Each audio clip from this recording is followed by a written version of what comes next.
Alam niyo ba guys na meron na namang nagregalo ng tapis for Nino Aranzazu?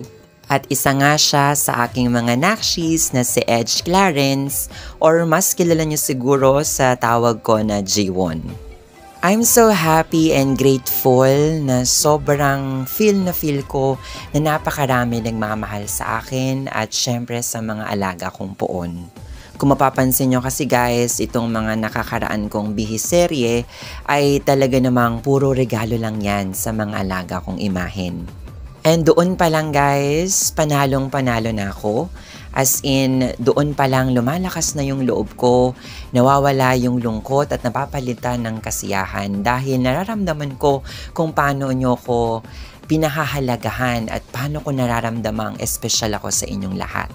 As in guys, punong-puno lang ako ng happiness and love. Isa to sa mga dahilan guys kung bakit ako patuloy na nagpapatuloy.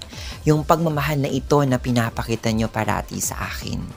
At syempre kasama nito guys yung mga panalangin kong binubulong ko sa aking mga imahen tuwing binibihisan ko sila. At alam nyo ba, hindi ako nagdadalawang salita sa Diyos. As in, kabubulong ko pa lang, binibigay na niya. At doon ko napatunayan guys na mahal talaga ako ng Diyos dahil binigay niya kayo sa akin at ako naman sa inyo. At dahil doon guys, hindi ako tinatabla ng negativity sa paligid ko, as in wala. By the way guys, sabi ko nga sa inyo si Nino Aranzazu yung pinakamadali ko nabibihisan sa lahat ng alaga kong imahen dahil tapis lang siya. So sa part na to, binabalik ko lang yung kanyang 3 ex-votos. Again, thank you very much G1 or Edge Clarence, my nakshi.